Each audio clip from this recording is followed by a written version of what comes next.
Bonjour, bienvenue dans le podcast AWS en français. Cette semaine, on parle de carrière dans le cloud, comment démarrer une carrière dans le cloud quand vous êtes étudiant. Restez branchés.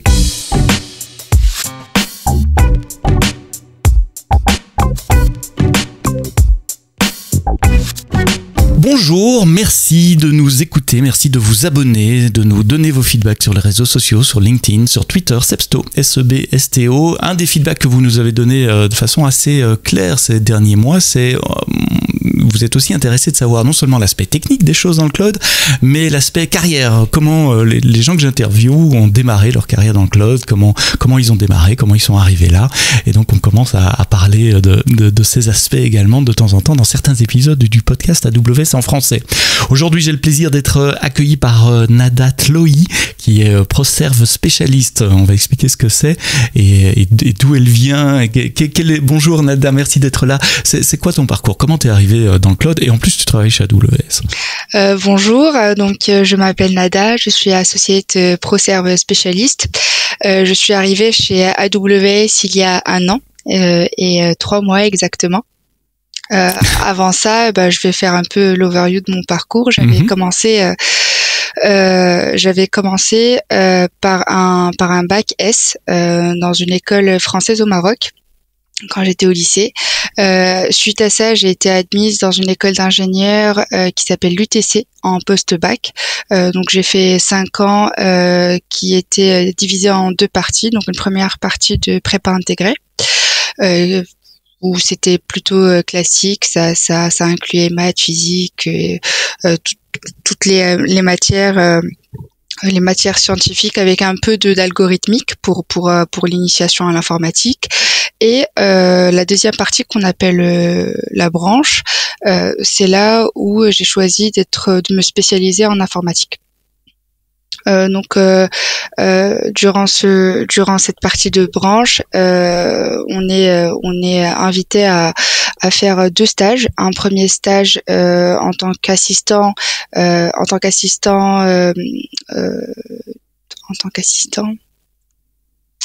Donc un stage en tant qu'assistant. Assistant quoi? Assistant chef de projet. D'accord. Ouais, pardon. Donc c'est un premier stage en tant qu'assistant chef de projet.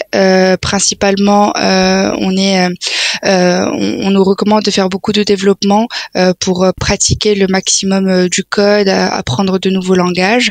Donc c'est ce que j'ai fait.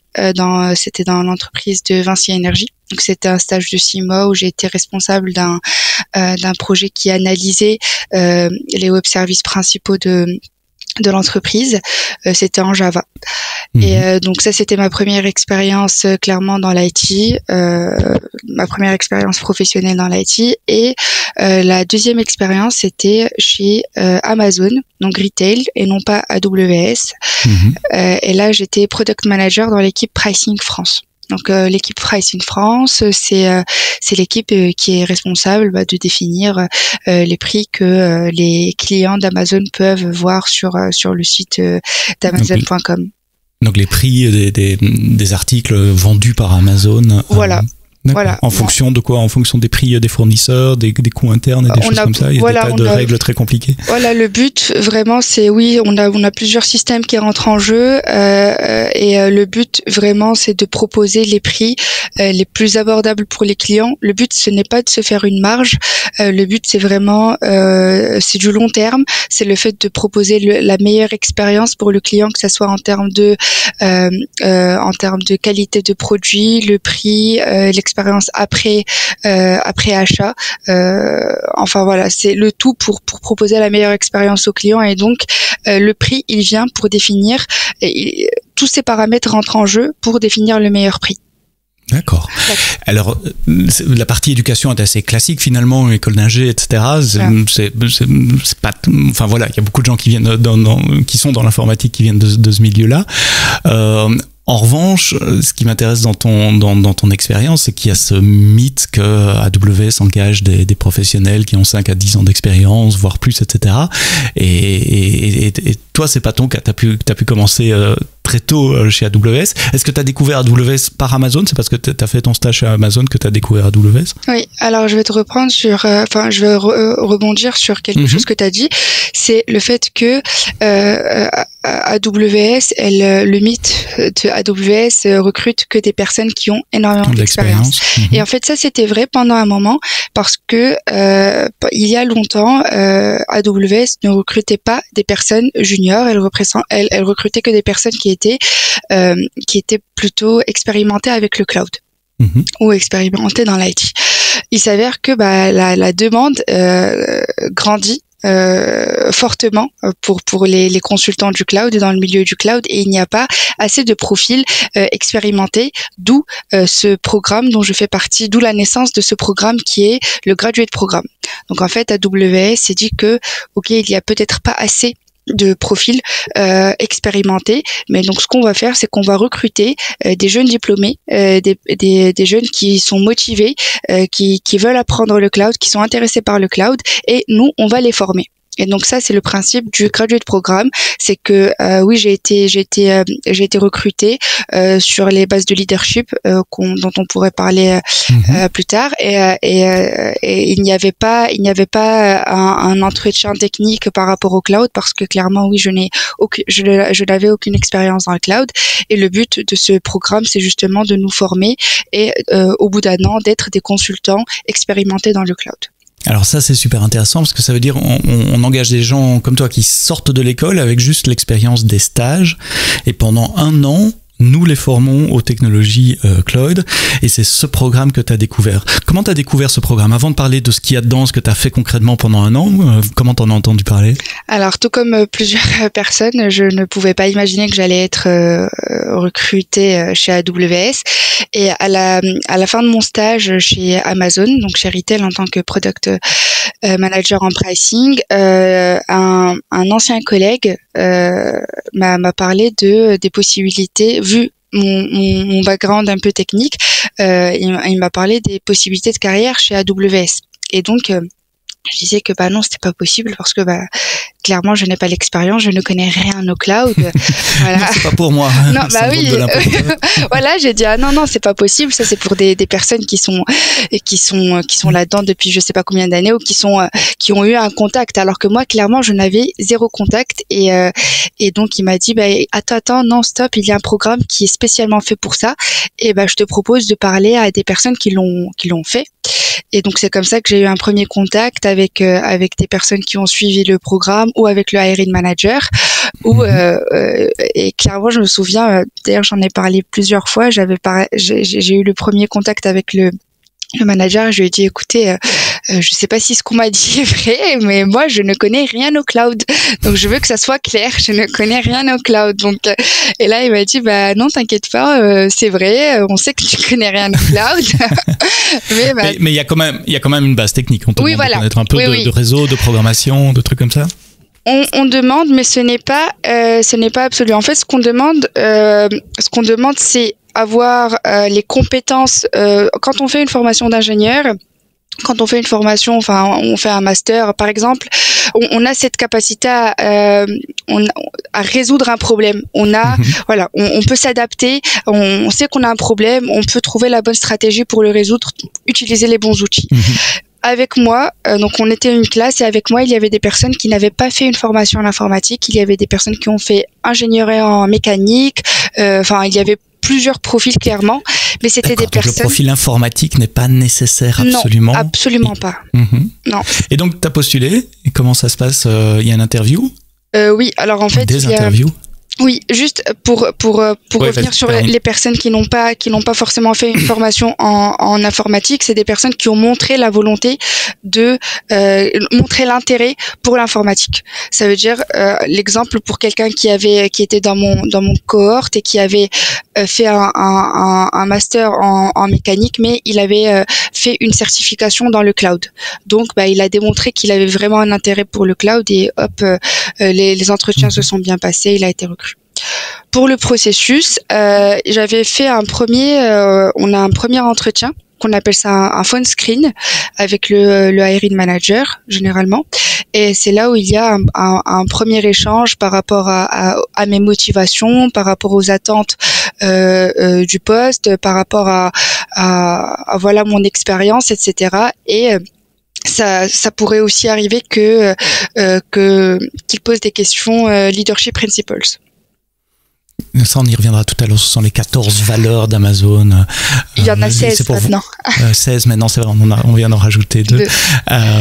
Qui définissent, qui guident un peu la vie chez Amazon. Mais donc oui, ce sont des questions pour voir si tu rentres dans ces valeurs, j'allais dire dans le moule à Amazon.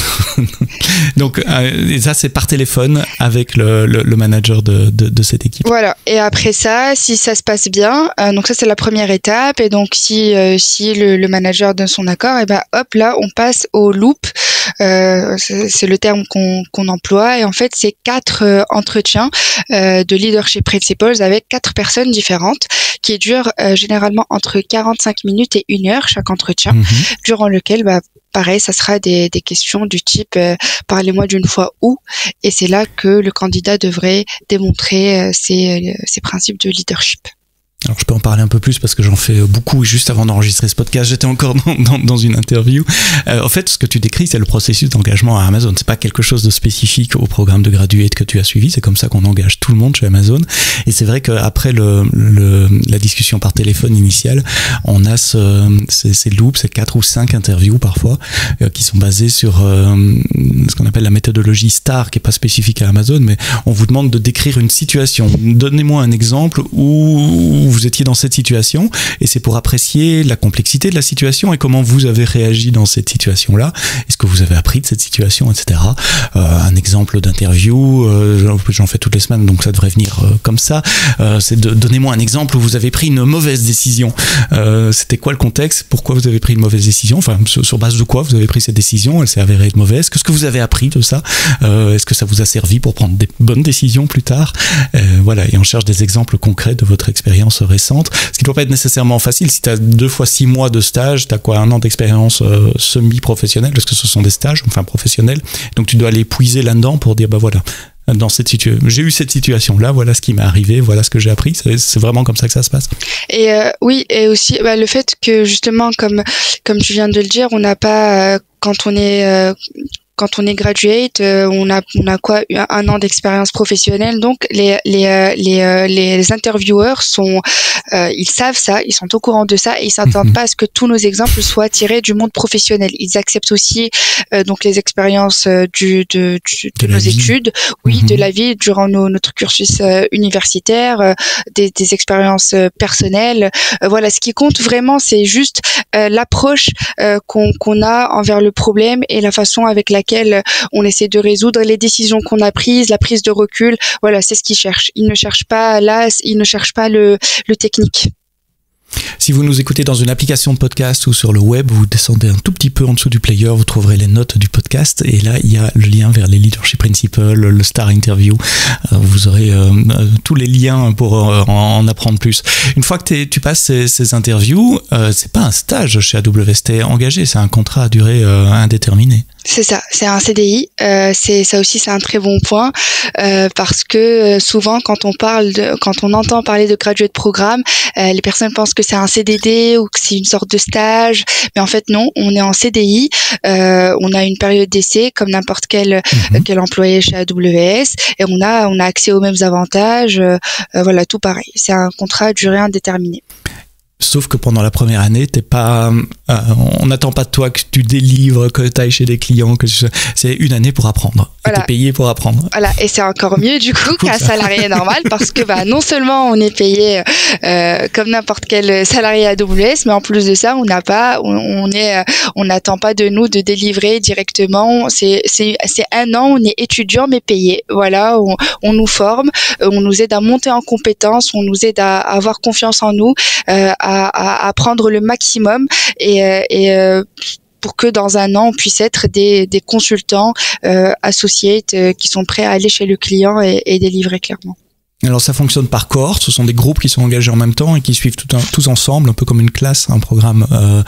Sauf que c'est virtuel cette classe parce que c'est au niveau européen et donc il y a des gens un peu partout en Europe, je suppose. Voilà, oui, exactement. Donc en fait c'est comme une classe, il y a une classe de partout dans le monde, c'est une classe en Europe. Donc c'est une classe où par exemple moi dans ma promo on était 2 en France, il y avait une dizaine en Angleterre, un peu partout en Europe clairement, et on avance tous, on arrive avec chacun un background différent et on se complète clairement, ceux qui ont plus de compétences dans le code, ceux qui ont plus de compétences dans la data, etc.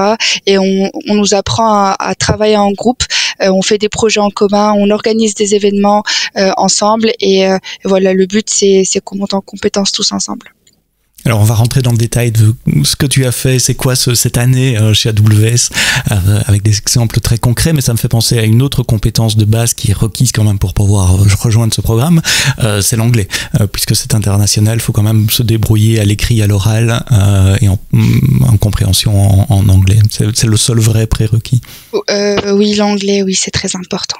Oui. Mm-hmm. Oui. Pas de graduate programme si vous parlez pas anglais. Il faut d'abord faire un an d'anglais.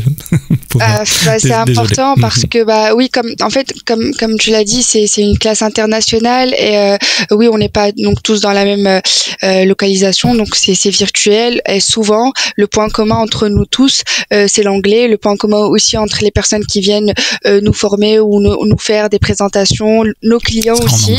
Tout est en anglais, voilà. Et donc c'est un avantage aussi parce que quand on parle anglais, on a la capacité de travailler pour des clients qui ne sont pas forcément basés en France, je parle dans mon cas, et vice versa. Vous étiez combien à peu près, sans dévoiler de secrets au niveau européen? On était une trentaine. Une trentaine à peu près, donc chaque année c'est une cohorte d'une trentaine de personnes pour l'Europe. Mais on recrute de plus en plus. Et oui, ça peut être appelé à grandir également.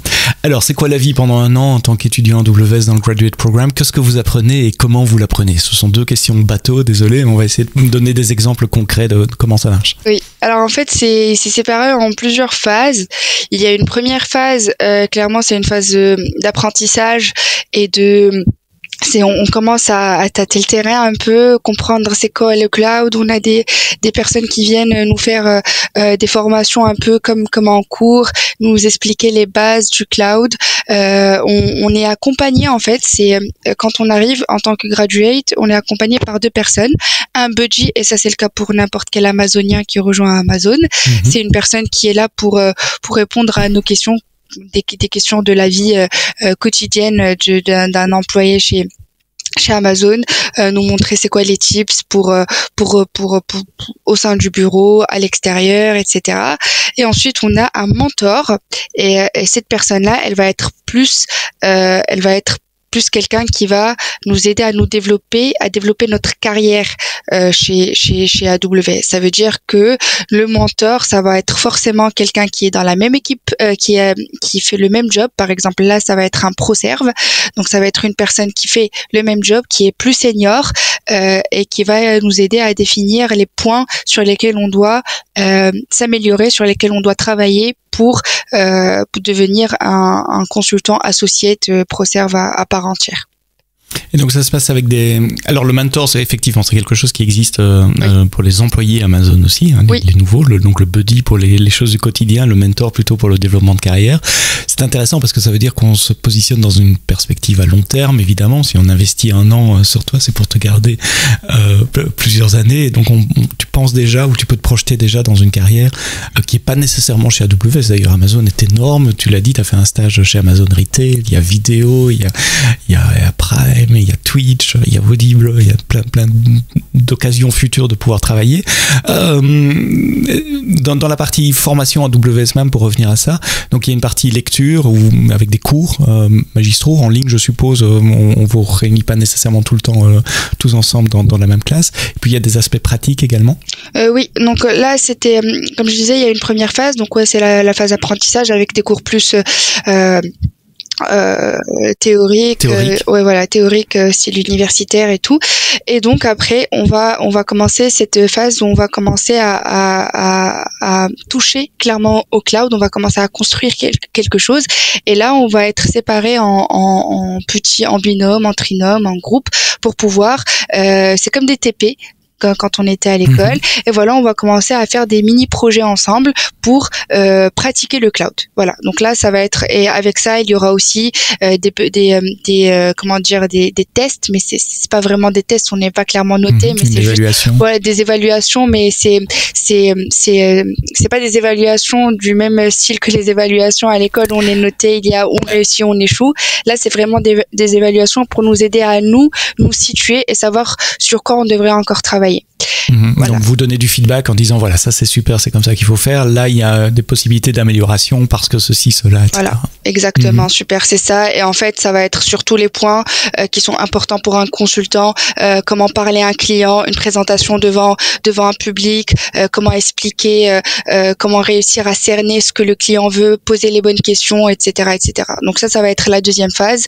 Donc c'est pas que technique, c'est aussi cet aspect relationnel, présentation, business finalement, de comment se comporter face à un client. Oui, c'est très important parce que déjà... Avec des jeux de rôle Oui, exactement. Avec des jeux de rôle, on va faire une présentation, on va faire une simulation comme quand on est chez un client et on fait une présentation et puis on aura des personnes en face de nous qui vont jouer un certain rôle et ils vont nous poser des questions et puis à la fin on va savoir est-ce que dans des situations qui sont réelles, est-ce que ça aurait été un réussi ou pas, quelles sont les choses à améliorer. Et c'est très important parce qu'un consultant, on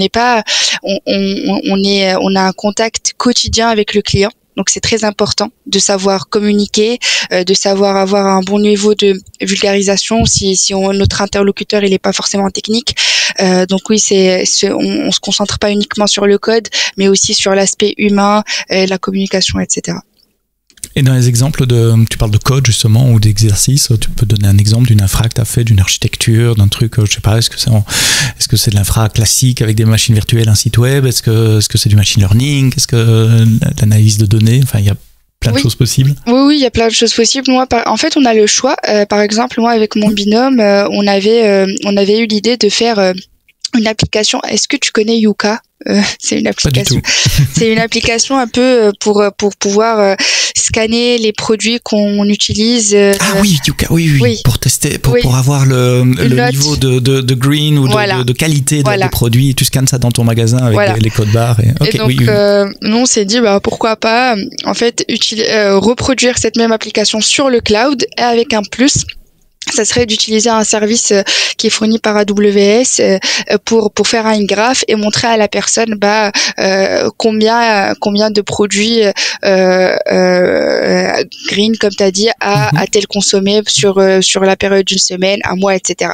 Et donc c'est ce qu'on a fait et pour ça on a dû utiliser pareil une base de données pour stocker les données des produits qu'on allait scanner, une autre application pour faire l'affichage, etc. Enfin le but c'était vraiment d'essayer d'utiliser des services de la plateforme d'AWS pour comprendre comment fonctionne le cloud. Ça, c'était la phase 2, t'as dit? Oui. Phase 3? Et la phase 3, donc ça, c'est la phase 2. Donc, on estime que, on sait ce que c'est le cloud. On comprend le fonctionnement du cloud. On peut parler à un client et donc, on peut aller voir un client. Et donc, ça, c'est la phase 3. On va aller shadow, ce qui vient en français, shadow.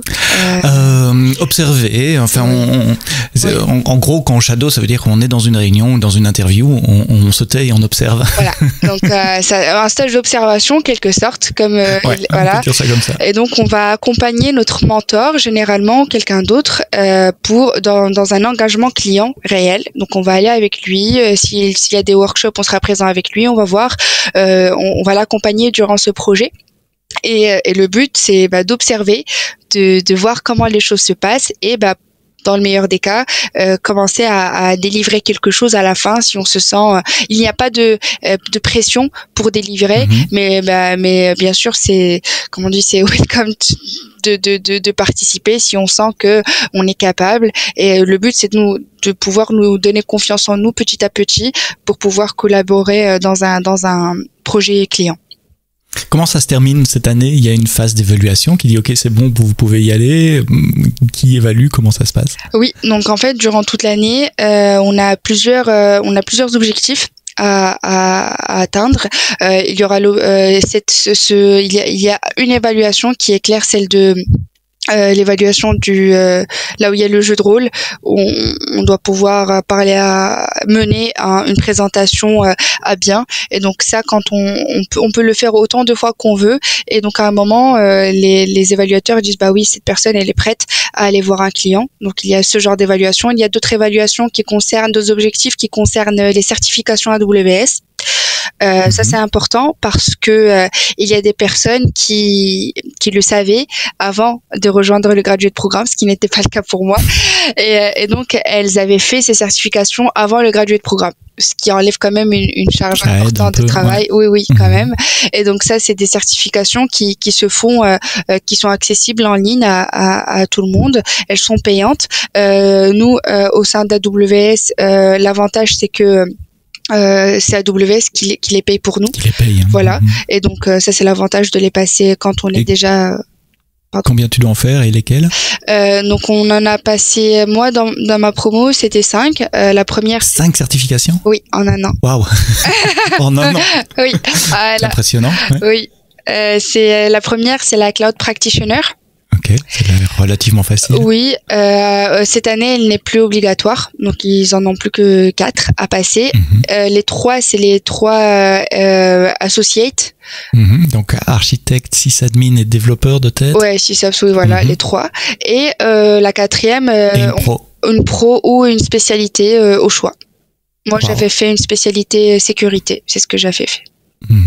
Donc ça c'est nos objectifs pour la première année, durant le graduate programme, et en fait ça se fait facilement parce qu'on a 2 mois pour passer chacune, et étant donné qu'on n'est pas sur un projet à temps plein, étant donné qu'on est juste dans une phase d'apprentissage, on a le temps pour, et oui, depuis cette année-là ils doivent en faire que 4. Donc la Cloud Practitioner, elle n'est plus obligatoire. Quand je disais qu'il y a une évaluation à la fin, je suppose que la plupart des gens dans la cohorte terminent le programme, ou il y en a qui drop, qui abandonnent par manque d'intérêt? Non, jamais. Non, j'en connais pas. Donc quand on rentre, en général, c'est bon. Oui, parce que il faut travailler comme tout le monde. Mais oui, mais quand je pense le plus dur, c'est le plus dur, mais quand on est intéressé, et une fois on est sélectionné, je pense que après on comprend très très vite que tout est fait pour qu'on puisse apprendre clairement, et monter en compétences. Ce n'est pas, c'est vraiment.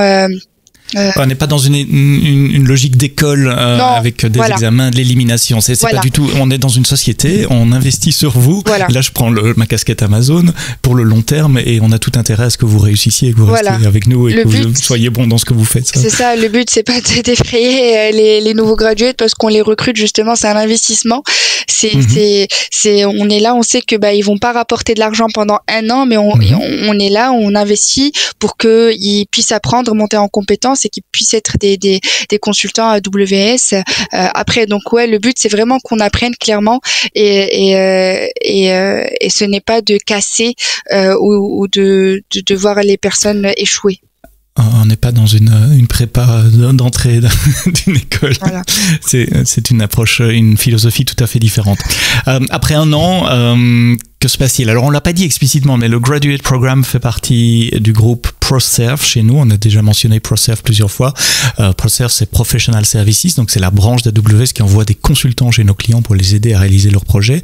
Et donc à la fin de ce Graduate Programme, tu deviens une consultante ProServe. Voilà, donc en fait ProServe c'est une équipe mondiale d'experts qui vont on va aider les clients à obtenir les meilleurs résultats professionnels qu'ils souhaitent quand ils sont sur le cloud d'AWS. Et nous on est les spécialistes qui vont les accompagner étape par étape pour aboutir à ces résultats. Donc le but c'est d'accélérer au maximum ce processus, et donc on fait partie de cette équipe. Je suis désolée, est-ce que tu avais posé une question? Non, c'était savoir, c'est exactement ça. C'est quoi le rôle de ProServe. Je rajoute que ce sont des consultants payants, donc nos clients payent pour avoir ta présence plusieurs jours sur un projet. C'est quoi la vie quotidienne excuse-moi, ProServe chez AWS? C'est quoi maintenant ta vie maintenant après le graduate program? Oui, alors en fait, je peux expliquer le process général, c'est que je vais revenir un peu en arrière et dire, donc déjà, la vie d'un ProServe, ça va être généralement 80% chez un client et 20% de temps où on nous encourage vivement à nous développer, à faire des trainings, à faire ce qu'on veut, clairement. 20%, ça fait un jour par semaine. Voilà. Donc pendant un jour par semaine, tu peux travailler sur des projets que tu as envie ou apprendre ou passer des certifs ou donc moi, découvrir, explorer. C'est ça. Moi, un jour par semaine, là, par exemple, je suis en train de faire le podcast avec toi.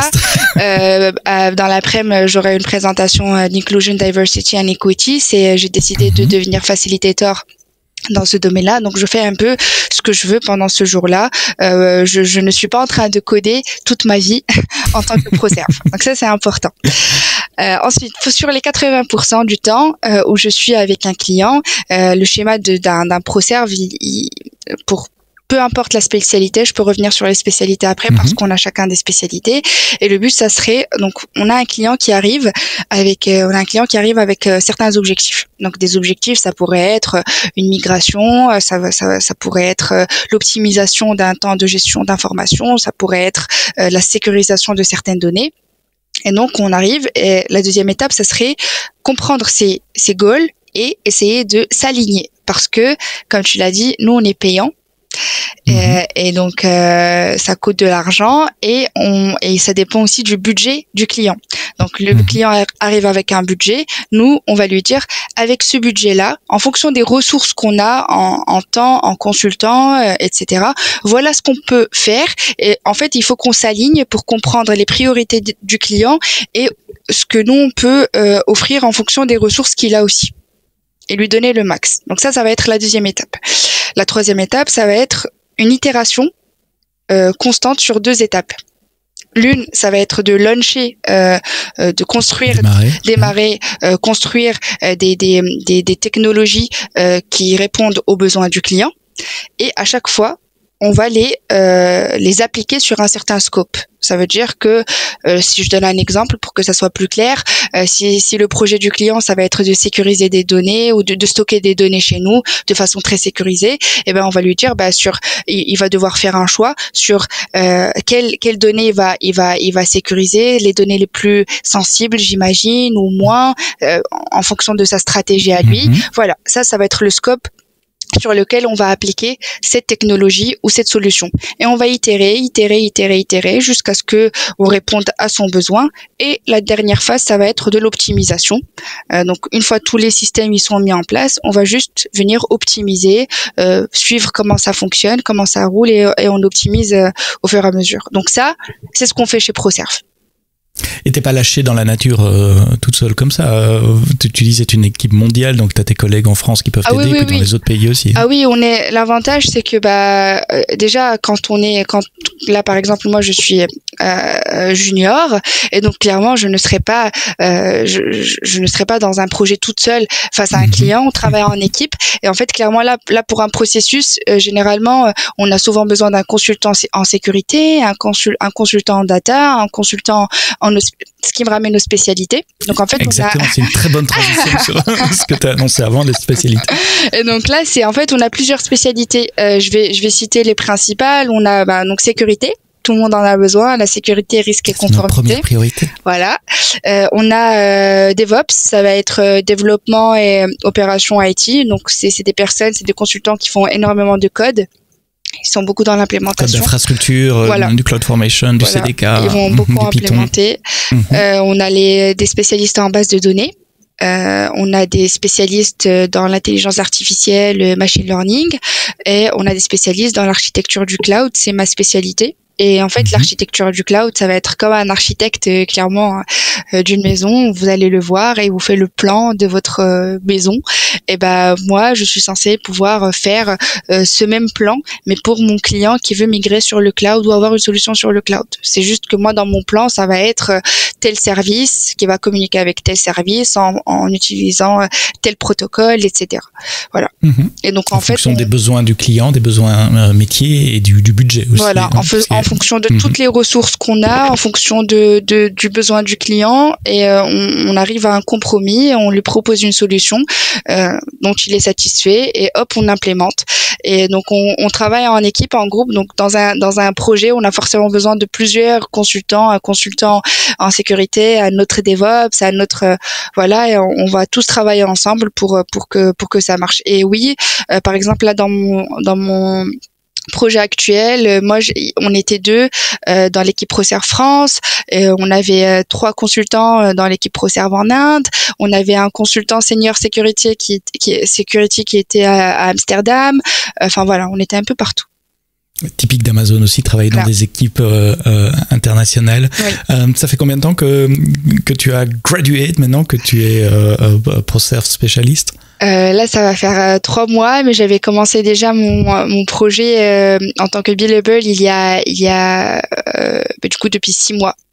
Billable facturable. Hein, oui, donc billable tu vas facturable. Vraiment travailler pour des clients. Voilà. Quels sont les types de missions? Ça sera ma dernière question sur ce que tu fais maintenant. Est-ce que ce sont des missions plutôt court terme, genre des engagements de quelques semaines, ou des missions plus long terme? Et est-ce que donc j'ai 2 questions. On va commencer par celle-là. Je poserai la suivante après. Ça dépend. Il y a de tout. Il y a de tout, il n'y a pas de réponse absolue, c'est que ça dépend du client, ça dépend du besoin du client. On peut avoir, là par exemple, c'était une mission court terme. Le but c'était de whitelister certains services et de garantir, c'était une mission clairement de sécurité. Et donc la mission elle a duré 6 mois. Et donc là ça c'est fini.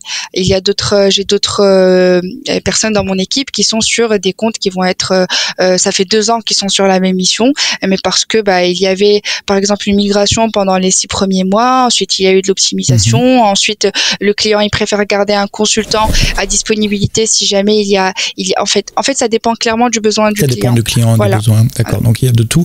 Mais tu disais court terme 6 mois, mais donc du vrai court terme, enfin du court terme en semaine, non, c'est plutôt des engagements en mois. Oui, plutôt en mois. Et j'aimerais juste préciser qu'on a le choix quand même. En fait, ça c'est important parce que on peut dire non à un projet. Ça veut dire que on a des personnes qu'on appelle des engagement managers. C'est eux qui sont responsables d'un projet, d'un client. Et donc ils viennent nous voir et nous disent écoutez, j'ai vu tel skills chez vous parce qu'on a un outil qui on update de façon régulière nos compétences, et l'engagement manager va voir notre profil, il va dire ce profil là il m'intéresse pour ce projet. Moi à mon tour je peux aussi aller voir le projet, voir c'est quoi les thématiques, c'est quoi les missions, et dire oui ça m'intéresse ou ça ne m'intéresse pas. Et j'ai le choix de dire non, je n'ai pas envie de travailler sur ce projet ou parce que ce domaine ne m'intéresse pas, ou parce que j'ai envie de travailler sur autre chose. Voilà. D'accord. Et ça se passe chez le client ou à distance, les deux? Encore une fois, ça dépend. Les deux. Voilà, les deux. On peut avoir des clients qui veulent qu'on soit qu'on aille chez eux. Moi, par exemple, mon client, il n'était pas en France, et donc j'étais là. Mais s'il m'avait demandé d'aller pour un événement ou pour faire une journée dans leur bureau, j'aurais pu. Après, c'est vrai que le contexte post-Covid, il a changé. Il a changé la culture avec laquelle le consulting, clairement la culture du consulting. Donc le télétravail, il est très bien accepté, il est normalisé. Donc ce qui est cool, c'est qu'on travaille dans nos locaux, et ça c'est très différent des consultants classiques, parce que quand on entend consulting aujourd'hui, les gens pensent très vite que on n'est pas chez AWS, on est tout le temps chez le client, ce qui n'est pas vrai. En fait, nous c'est plus l'inverse, on est presque tout le temps chez AWS, voilà. Chez nous, on est dans notre équipe, on est avec nos collègues et tout. C'est vraiment, on se sent amazonien à part entière. Et quand on va chez le client, voilà, on travaille pour le client pour un certain temps, et voilà. Mais on se sent vraiment amazonien à part entière. Et la dernière question que j'ai à ce sujet-là, c'est un client à la fois ou plusieurs missions à la fois en parallèle? Encore une fois. Voilà, encore une fois. C'est la réponse, non. Voilà, on pourrait, ça dépend si un client, il nous book. Par exemple, moi, j'ai été booké pendant 80% de mon temps, donc 4 jours sur 5. Et donc là, je pouvais pas être sur un autre client. Donc si un engagement manager venait me voir, je dis non, je suis désolée, je suis déjà à 80% chez un client. Si j'ai un projet où ils ont juste besoin de moi pendant 3 jours et j'arrive à avoir un autre où je pourrais travailler dessus pendant 1 jour, je peux le faire.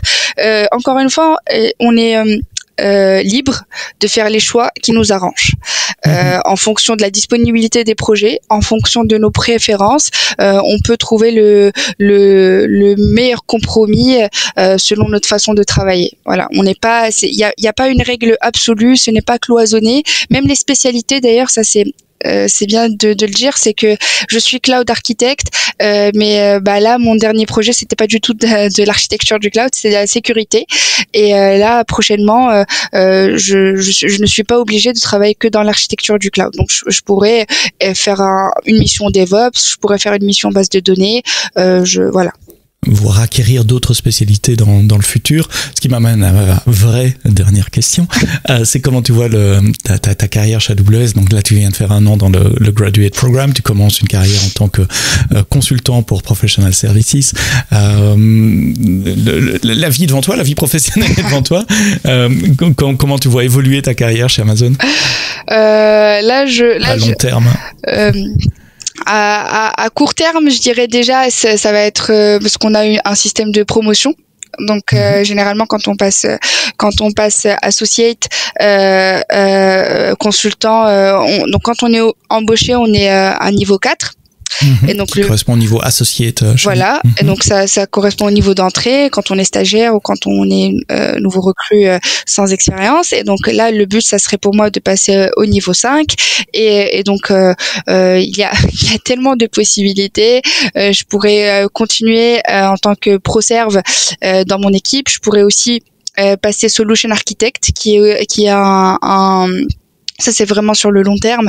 Dans quelques années, je pourrais. C'est Solution Architect, ça va être un peu moins de code, un peu moins d'implémentation et plus une vision macro du cloud. Donc j'aurai toujours affaire à des consultants, je ne serai plus facturable aux clients, mais mon but ça va être vraiment de les guider. J'ai l'expertise, j'ai les compétences techniques, mais je serai moins dans l'implémentation. C'est ça la différence entre un ProServe et Solution Architect. Les Solution Architects sont les conseillers techniques. Voilà. Des clients, typiquement en amont de projet, avant une phase de projet, voilà. Et pas tellement dans la phase d'implémentation ou de suivi. Et puis il y a des tas d'autres rôles aussi, les technical account managers, qui eux sont plutôt attachés au support, qui font l'après-vente. Si je dois caricaturer, Solution Architect c'est avant-vente, ProServe c'est pendant le projet, voilà. Et les technical account managers l'après. Ouais, moi j'aime bien l'aspect avant l'implémentation, du coup l'aspect du job, les architectes de solutions, parce que j'aime bien le fait que ils apportent quand même cette connaissance technique, ils apportent quand même ce savoir, parce qu'il faut avoir le background technique. Et donc vu que je viens de ProServe, je peux apporter les bonnes réponses à leurs questions. Et en même temps je suis moins dans l'implémentation, je suis plus dans beaucoup plus de le rapport avec le client. J'aime bien ce rapport avec le client en fait. Voilà. Et le fait d'avoir fait de l'implémentation, ça aide beaucoup pour devenir solution architecte après. Et c'était une des raisons pour lesquelles on engageait des gens qui ont 5 à 10 ans d'expérience, mais plus que. Et j'aimerais bien aussi changer de pays, parce que on peut relocate facilement avec Amazon. Ça c'est de façon générale, que ça soit AWS, retail, logistics ou peu importe. On peut facilement changer de pays, relocate. C'est quelque chose qui fait partie de la culture. Et donc moi j'aimerais bien faire ça aussi. Voilà, c'est tout. Bien. Dans quel pays? Ça. Il y a beaucoup de possibilités. Il y a plein de possibilités chez Amazon, il y a plein de possibilités de carrière, de move, et pas que chez AWS, c'est une grosse société, il y a plein de rôles très différents dans des tas de pays différents, et c'est vrai, si on prend mon exemple, moi j'ai 10 ans chez Amazon bientôt, et 3 rôles différents, en training, en solution architect et en developer advocate maintenant, dans 3 pays différents, j'ai travaillé à Luxembourg, j'ai travaillé à Londres, j'ai travaillé maintenant en France, donc voilà, c'est un exemple et typiquement des phases de 3 ans pour moi, c'est mon rythme. Conversation super intéressante, merci Nada d'avoir partagé ton expérience. Si vous voulez vous-même postuler pour le prochain graduate programme, il va y avoir une vague 2023-2024, la prochaine cohorte, et le lien est dans les notes du podcast comme d'habitude. Donc il n'y a qu'à postuler. Après, on peut peut-être faire un autre podcast avec les techniques d'interview et comment passer les interviews chez AWS. Nada Tloï, merci, ProServe spécialiste en architecture système. Premier job chez AWS après un an de formation payé en CDI. Merci d'avoir partagé ton expérience avec les auditeurs du podcast AWS en français. Merci à vous de nous avoir écoutés jusqu'au bout. Rendez-vous la semaine prochaine pour un prochain épisode. Et d'ici là, quoi que vous codiez, codez-le bien.